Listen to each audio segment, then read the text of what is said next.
Well, it's 1:37 p.m.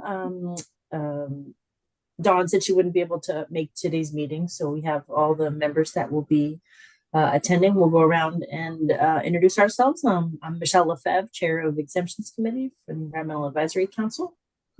Onaonathone, Exemptions Committee member. Tom Eisen, planner with the Environmental Review Program. Mary Alice Evans, Director of the Office of Planning and Sustainable Development and Program Support. And KB Chun, do you want to introduce yourself? If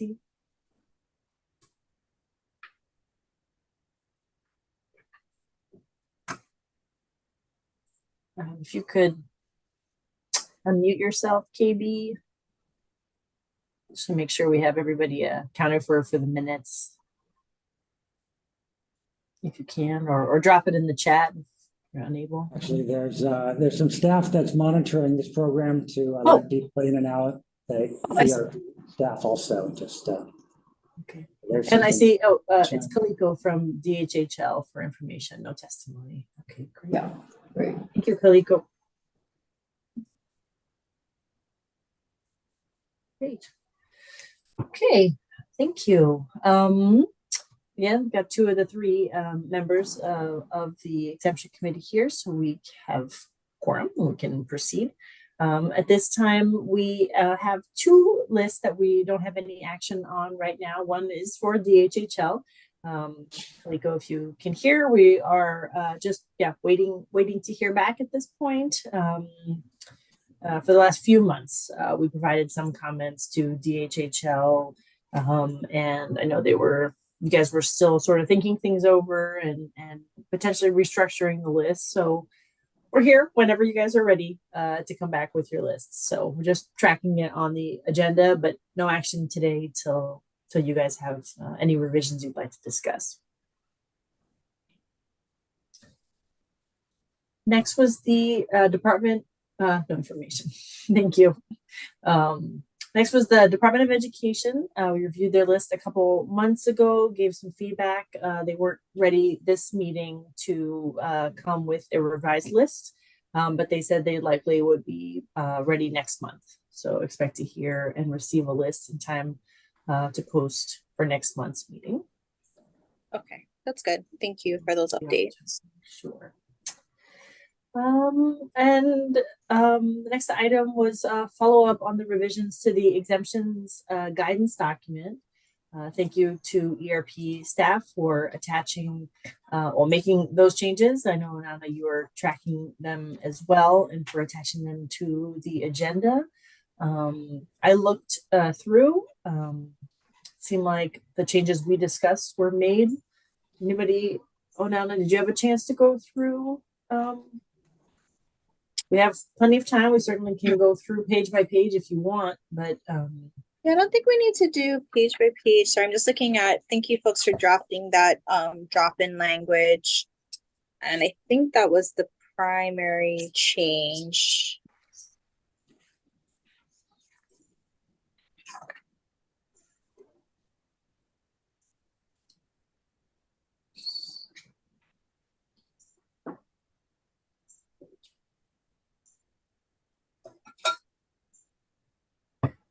Yeah, I think I'll maybe just rejigger a little bit that language a little bit, but that's exactly the content we needed.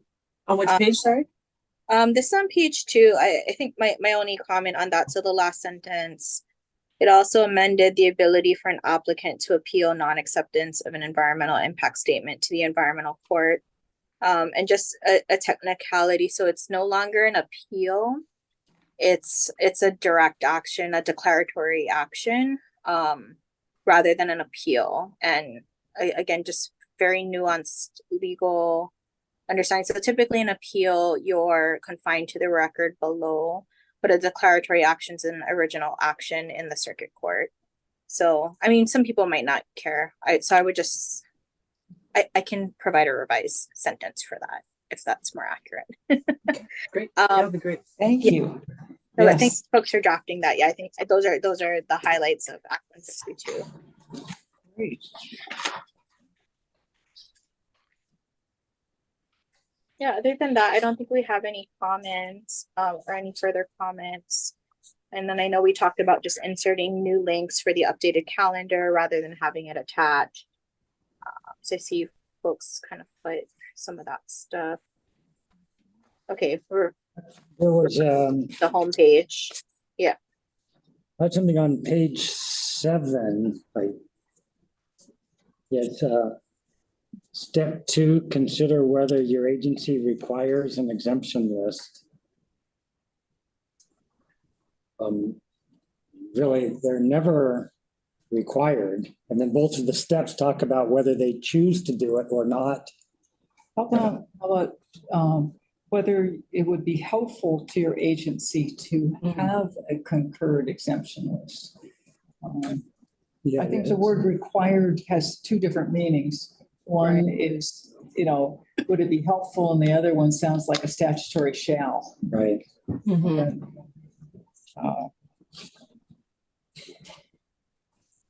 Yeah, that makes sense to me to have helpful, or, if it's Right, helpful benefit. rather than required. Could benefit from one or something. Mhm. Some, and then also the final paragraph on that page, agency chooses to not create an exemption list. If an agency determines that it does not regularly engage in activities that require environmental review, it does not need to take any further action on an exemption list, that's fine.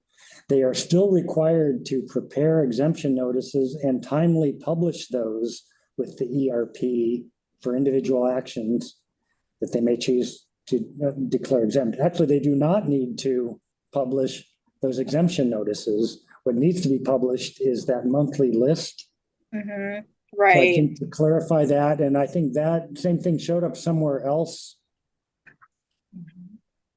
No, that's a good point. Yeah.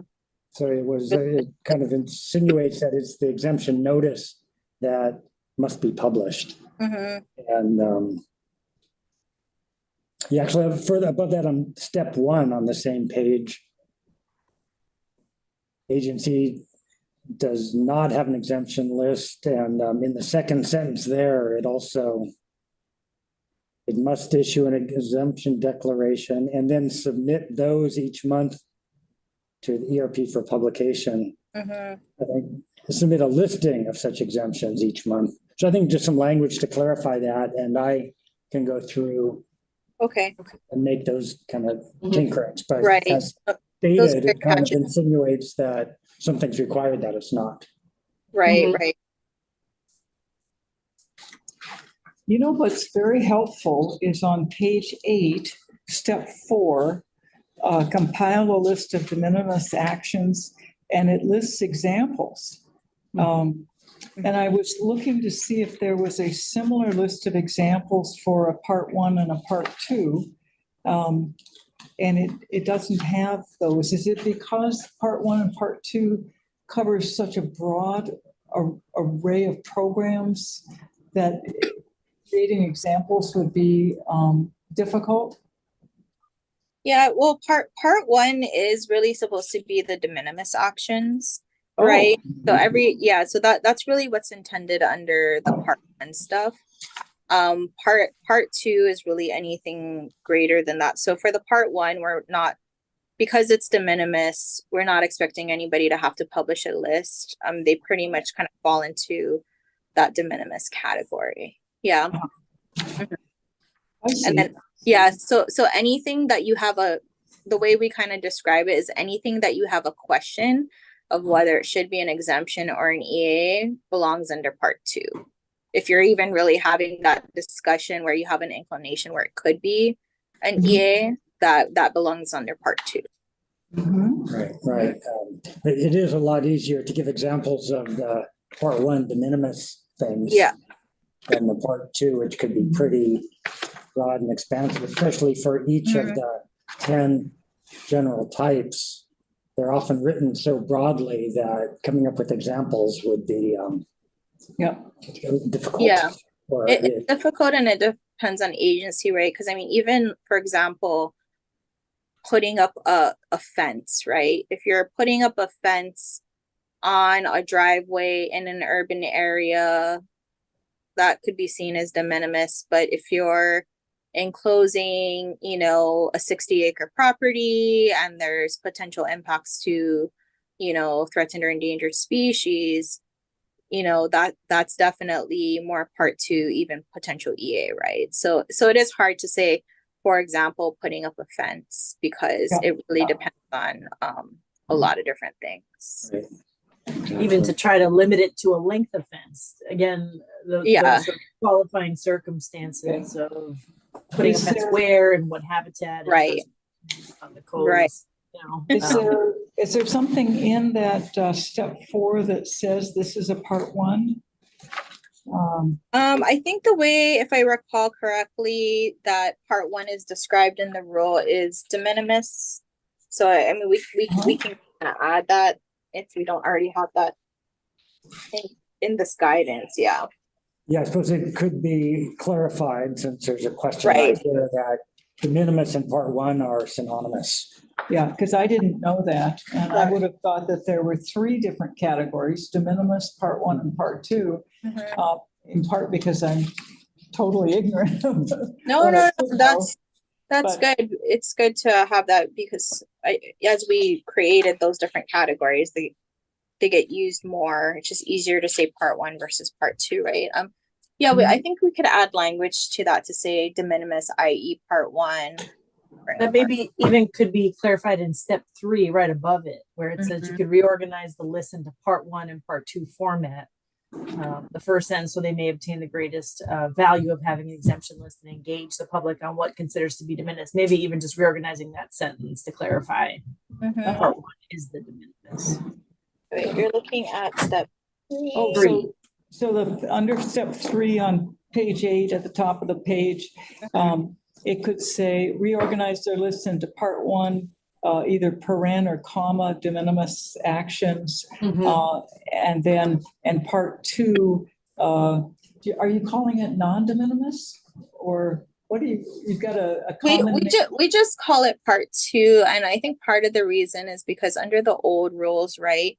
Technically, the way they were, the 1996 rules, you're technically supposed to do an exemption declaration for anything that you are exempting, including those de minimis items, right? But over time, there's recognition that, you know, the buying of the paper clips and the HR decision are right. I mean, it's just absurd to have an agency have to do exemption, right? So that's why it was said part 1, we're going to say is de minimis, all of that administrative stuff that really doesn't have an impact, and everything else is the exemption notice. So part 2 is defined as all other.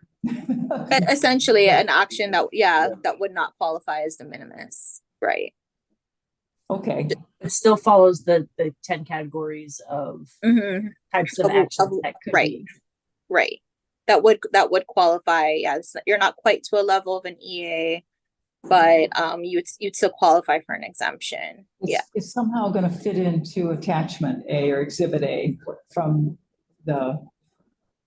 Oh, isn't that the list of? Does that no longer exist? The exhibit A that I used to use when we didn't have a exemption list, and I would just do a notice of exemption. Oh, you mean under the rule 11? What is it? 11-215? Is that what you're? Under the old rules, because you were doing it under. I was doing it under the old rules.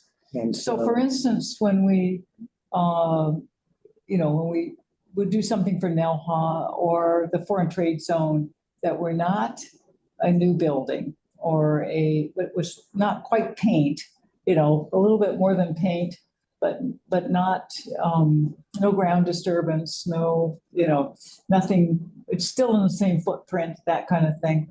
And I would draft for them. I don't know why I was doing that for them. Never mind. Because they asked for help. That's why. And just using that exhibit A list, and checking to make sure what they were wanting to have a notice of exemption for did fit into one of those exemptions. Are you talking maybe about the old guidebook? Exhibit A? It could have been the old guidebook, or maybe it had, well, DBED wouldn't have had an exemption list that this was an We didn't attachment back then. Yeah. to. Yeah, hard to say. Again, these exemptions back then were. Wasn't there a list somewhere? It's in 11-200.1-15, which is the current rule. I can't remember what the old section was, Tom, you may recall. Because I know I used a list, probably out of the guidebook. Yeah, I'm guessing it's probably the older guidebook. Could have been under the older guidebook. The 2012 guidance did have a number of attachments and exhibits, so it could have been that. Again, exemption notices back then were rarely provided to us for publication or for anything, so we never saw them. No, We I were don't- doing all this, but we No, didn't know I- what all the agencies I- were doing or not I doing. didn't know that I was supposed to send it to you. Well, you didn't need to send it to us, so there was no requirement back then, so No, we never what saw we them. did was we put it in the contract file, Right, so that Right. it would. That's what most people did, yeah. that's yeah, where so it I Would think should- go that with the the- agency all was the- required just to maintain the record. But with exemptions particularly, right, part of the problem and the reason that, we propose this is because the way the statute of limitations is written in 343, it's 120 days from when the exemption is made, or 120 days from the time when the public becomes aware of the exemption. But what was happening with exemptions, right, and Super Ferry, for example, is that Oh, yeah. folks like, agencies did an exemption notice and they put it in the file, and nobody ever knew the exemption was happening. So a project's proceeding and construction's happening or whatever, but so the public wasn't finding out about it until the action was happening. And now they have 120 days to challenge that action. So as kind of a middle ground, right? Part of what we propose for the agencies and for, developers in a sense, is having some certainty of when you can trigger that statute of limitations. So now we are requiring that agencies provide the list of exemptions. So that publication kind of protects agencies in a way where, like, hey, we are publishing our list now in the notice, like we would do for an acceptance of an EIS or or an issuance of a FONSI, and you trigger the time period from publication. So it's a benefit to the public because now they have access to that information rather than having to ask the agency for it prior than it happening. And you also get that benefit of, triggering that statute of limitations during that time, right? So yeah. Seems like a nice balanced benefit, both the Right. public and the agency Yep. get a benefit from the monthly list of exemptions being published. Yeah, Sure. absolutely, because now the public doesn't need to go and do like a UEPA request and say, hey, give me a list of all your exemptions, right? I mean, Yikes. yeah, they can actually access it, and it does force, the agencies to maintain the records in some organized fashion because they're supposed to be providing a list to ERP to publish every month. Right, yeah, that's, whether that happens is a whole different thing. Right. We know about what's Still, submitted to it, No, but now that I know the benefit clearly, if I'm ever back in that situation, I will definitely send my monthly list in. Right, as a right. sidebar Yeah. to that, it comes up in conversation. Agencies wonder, well, why is there still 120 days a challenge period now? Why shouldn't it be 60 or even 30, like much lesser actions, given that there is this discovery period happened? Why is it still 120 days? It's easy to understand why 120 days in the past, but whether 120 days now is relevant or appropriate. Right. That's in the statute, so the statute would have to be changed. Oh, Yeah, my. it would need to be a statutory change. And I mean, that is a good point now that it is published. Perhaps, a shorter time period might be appropriate for EISs, right? You have 60 days to file an action. So that might be something more appropriate. I don't know if ERP OPSD wants to propose that in their package, for the upcoming legislature. I won't be around as part of the council anymore. But yeah, I mean, that does make sense now that there's, a published deadline. I think the one problem would be for those agencies who have not been keeping up with publishing the information, and providing that information to ERP, right? So Yeah. Oh, good point. Mhm. So we have already submitted our draft bills Oh, D- okay. to DBED, but not to the governor, the AG, and BNF. That's the next step in the internal bill review process. And so I suppose there's a possibility, as you know, governors can add bills to their requested bills up until the state of the state. Mhm. That's usually the close to, or the Friday before, whatever that deadline is that they have to get their bills packaged. The governors have to get their bill packaged down. Mhm. No, I think it's 4:30 on the day of the state of the state. And I certainly know governors have added back bills at, like 24 hours before the deadline. Oh, wow. Yeah. But we're on a slightly different timeline to give them time to do a adequate review of however many, 200, 300, whatever that is. Wow. But yeah, there is a thought, and we could possibly think about that for next year. Mhm. And Yeah, and I'm not too aware of anybody having, I mean, aside from typically liking shorter statute of limitations for certain reasons, I haven't too much heard of folks having issues with that particular statute of limitation. mhm. But yeah, I Yeah, mean, I've certainly heard something to just think about. Yeah, just for consistency within the statute. on the agency side, some of them are very conscientiously waiting the Mm, 120 days before they do anything. before they like issue that. permits or anything. Yeah, yeah. Start acting on it, because Mm. for agencies, often they only need to spend the money and start doing it. They may not Right. need permits to do it. So they're waiting 120 days just to be Yikes. certain, and that can have Well, that's consequences. a inefficient use of public resources. Right, right. That's a very good point. So yeah, I Yeah. think there's a good justification for that in that sense. Mhm.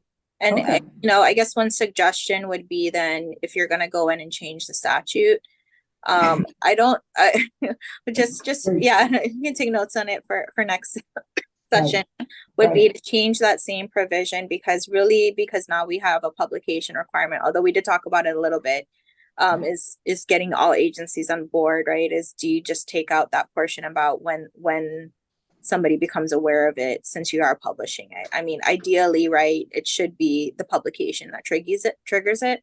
Now that those things are being published, like for a FONSI and for an acceptance of an EIS, they must be published, right? So there's a definite trigger on when your appeal date starts or your challenge date starts. Yeah. Maybe there could be some language. This could get confusing, but no more confusing than what's already in. Yeah. There's that if it was reduced from 120 days to 30 days, would only be for exemptions that had been noted on a monthly list that had been published. Some Mhm. language to try to condition the Yeah. shortened period only applies if you did the If right you thing. published. Mhm, Yeah. mhm. Yeah. Yeah, I think that would make sense. Oh, now, did you say 60 days challenge period for So, final EISs? Yeah, for a final EIS, it's a 60-day challenge period. The 30-day challenge, let me bring it up, might be for The FONSI on FONSI. EA is 30 days. Yeah, yeah. Okay. So with the So, idea yeah, being that the lighter the action, the shorter the period, and an right. exemption is like the lightest of the actions. And right now it's got the longest of That's true. challenges. Yeah.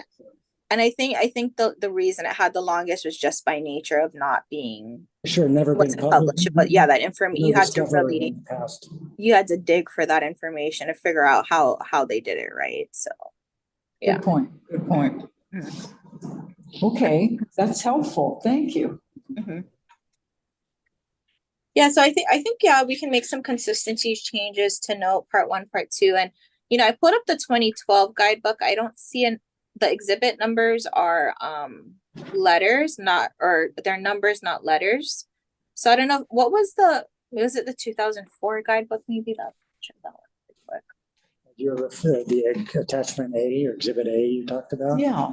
What kind of time Yeah. frame would be? Well, this would be somewhere around 2012.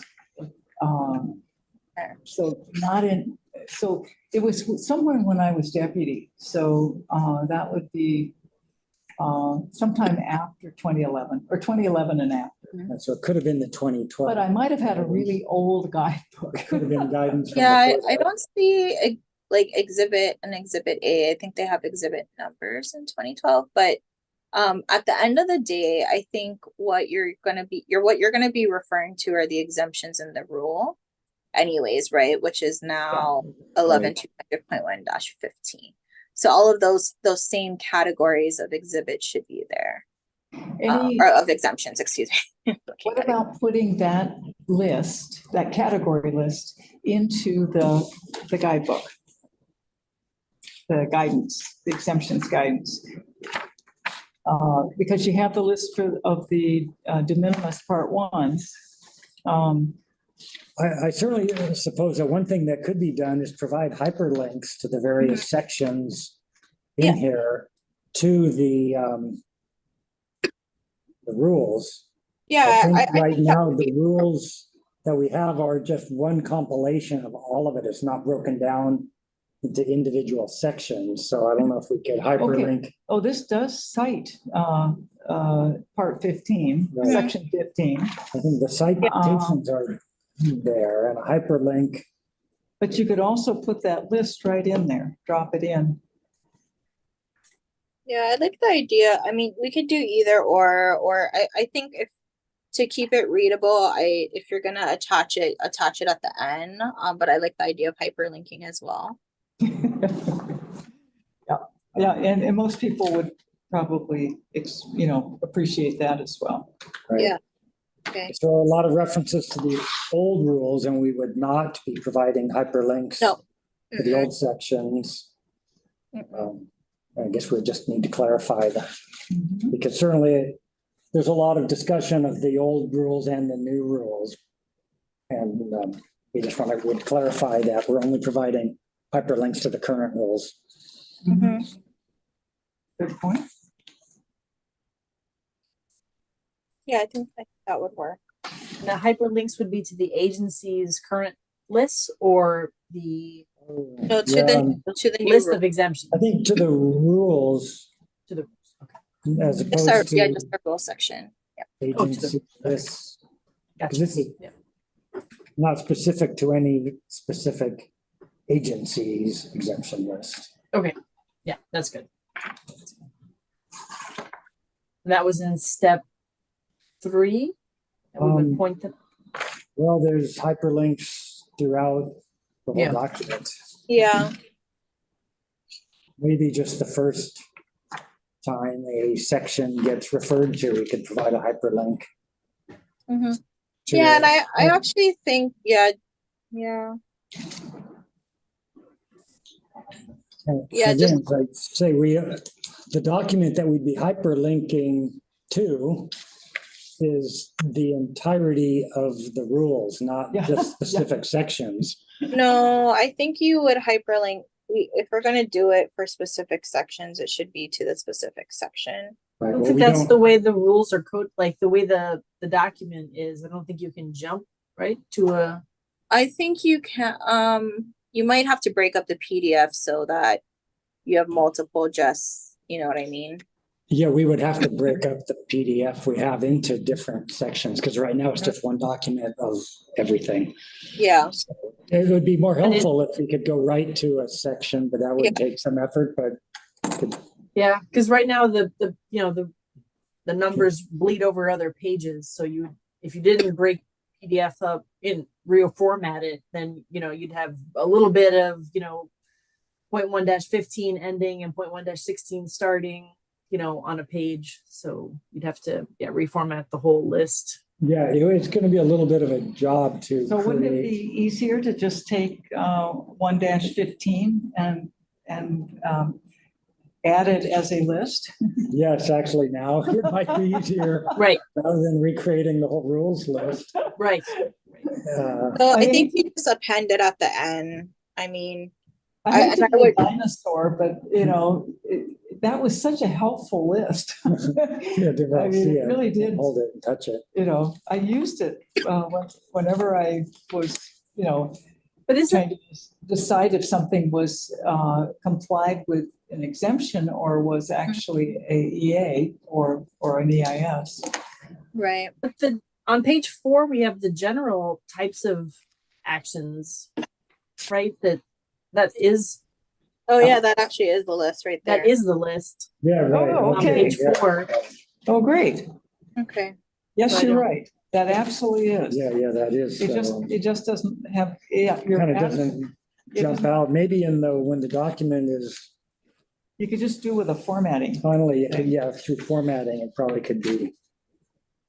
It's formatted to follow the numbering of the Yeah, good 11 idea. Yeah, So they're the Yeah. 10 items right. and yeah, this is exactly what I used. Exactly. Yeah. Okay. well, Okay. No need to. Good job. We already did it. Yep, it's in there. Sorry, I was looking for something that looked more like page 8. rules. Well, Yeah. it's much longer and that the thing to remember Yes. about that list, right, is that Yeah. they're general types, it's not exhaustive. And so Mhm. other actions that may fit into that would also qualify. Right. Mhm. It certainly is harder to provide those 10 general types of actions as bullet points the way that it is on that. No, page 8. the numbering is better. The numbering is better. Yeah, this is Yeah. taken directly from the statute. Yes. The rules. And I do appreciate the little boxes with the notes. For each one. Yeah, that's helpful too. Okay. There's that first note is the one also that clarifies the de minimis in part 1 too.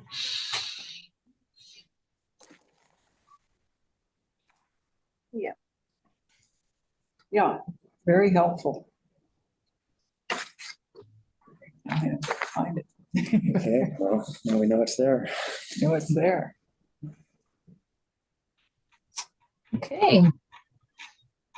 Do you find, Michelle and Onalna, do you find that agencies creating their draft exemptions list for concurrence relate them to these general types?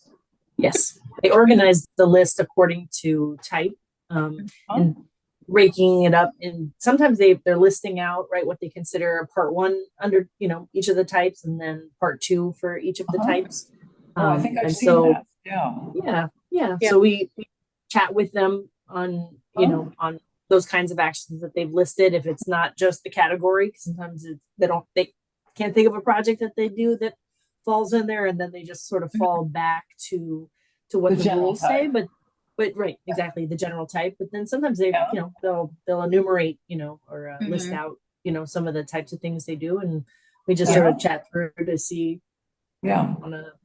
Yeah, for example, I would say every single list I've seen, I can't recall any one list that doesn't use the statutory or the rule language to break it out that way.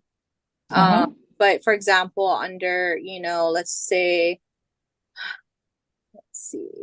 number 3, right, construction and location of single new small facilities, Mhm. small equipment, that type of stuff. Well, that'll be the heading, right? And you'll often see, installation of utilities or something under that as an example. If an agency is responsible for, laying electric lines or whatnot,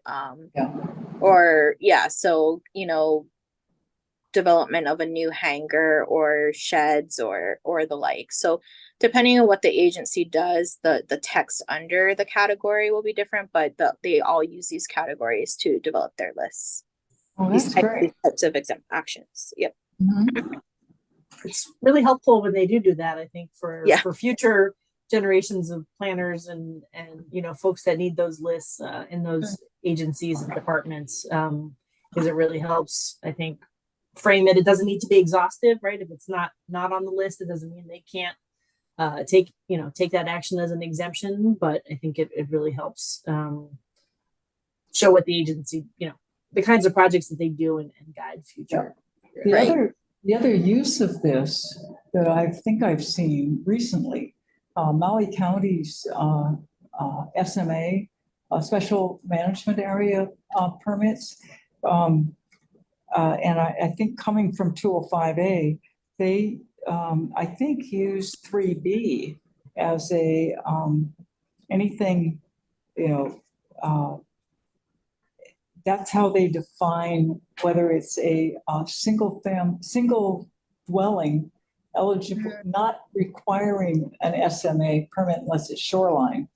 But anything that's, I think they're using 2 units. So I've seen EAs for non-shoreline parcels in Lahaina's special management area, because somebody condominiumized a parcel into 4, and only one of them was being reconstructed after the fire. But because the parcel itself had 4 permitted residences, single-family residences, they did an EA, possibly because Maui County. So these definitions, find their way into, county ordinances, county rules, where they're looking for something to base their, what's exempt from a certain kind of permit and what's not exempt. So it's kind of nice to know where it's coming from.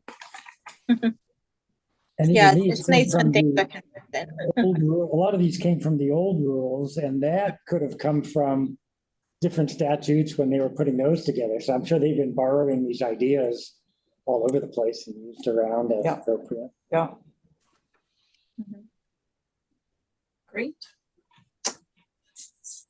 All right, any other thoughts on the revision? Sounds like maybe we've got one more reiteration or a couple more edits to make. Do we want to put it on the next month's agenda? Or I think at this point we've probably. Yeah, we can put on a final version, I think, Okay. just take to council. I did have one question on page 12. The link that you folks inserted, it does include OEQC forms. Is that still correct?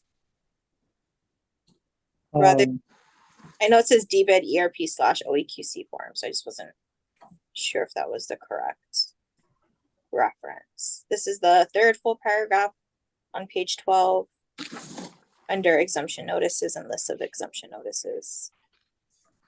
Thought that link had been changed. Most of it is, but there's still an OEQC reference to OEQC forms in the middle of that link. And Yeah, if I that's think the case, that's okay. I just wanted to confirm. in the middle of the link, yes, it still is. Okay. Because it wasn't the server, that part of it got changed. Okay. So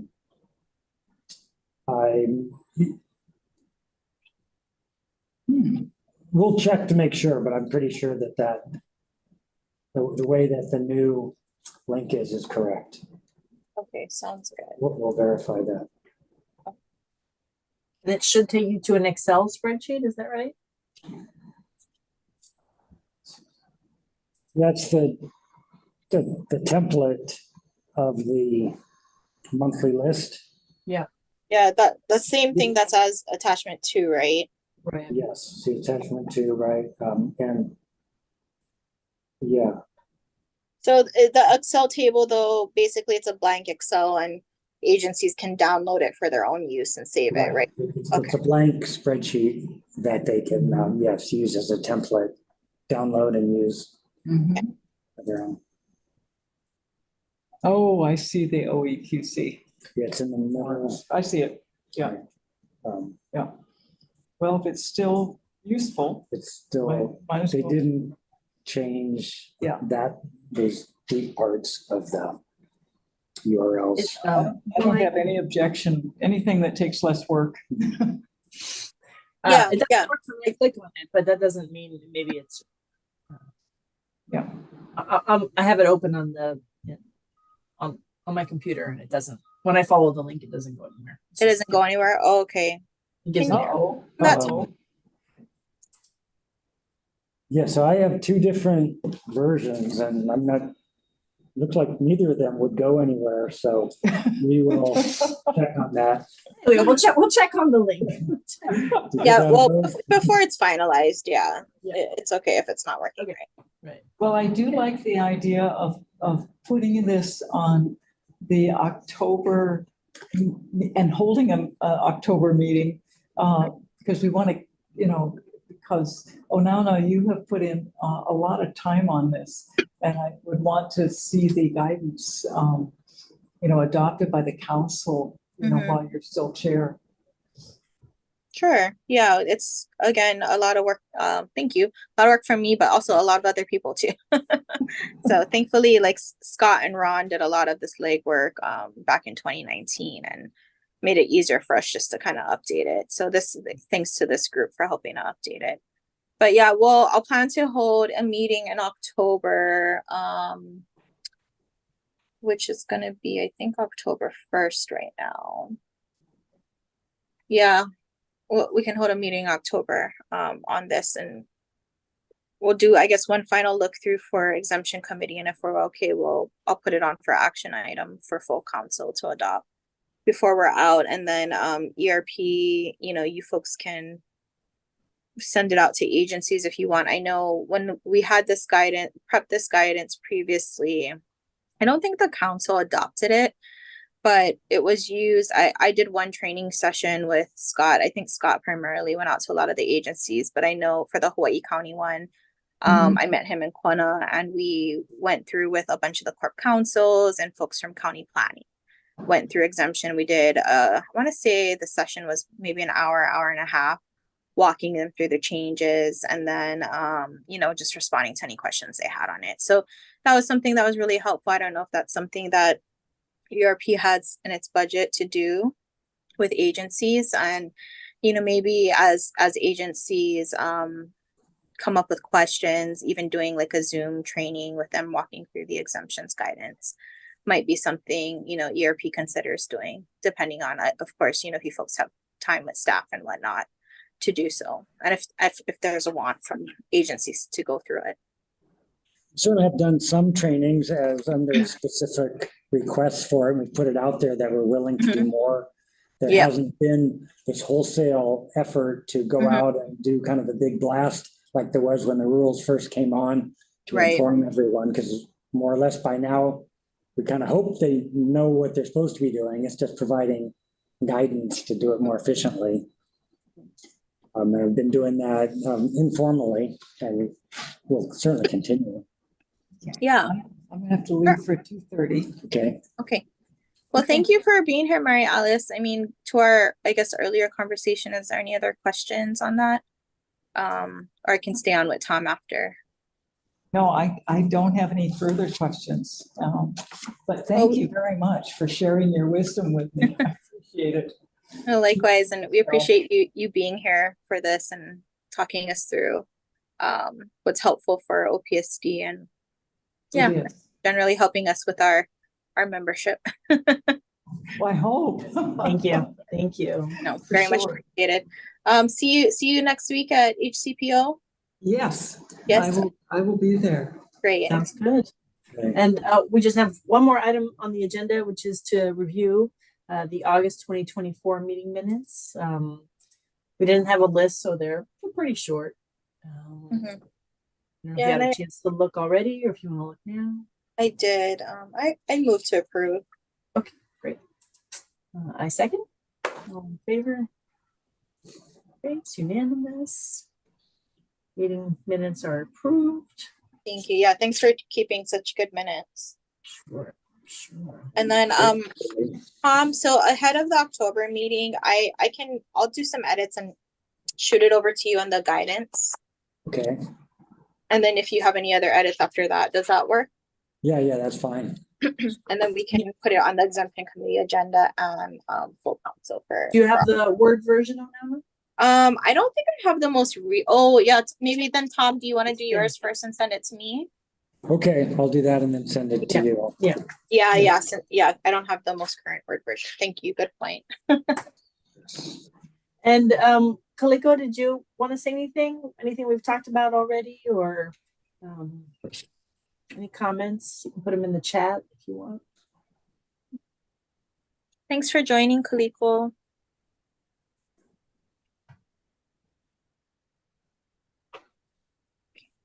Well, and maybe All if right. there's nothing else, we adjourn and then we can just ERP and mahalo Kaliko. Thank you. ERP can and us can stay on to talk about the admin matters. Sure. All right. Well, then I Um, adjourn the exemption committee meeting. Thank you for attending, and then we can just have an informal discussion. Okay, All right. I just Thank think you.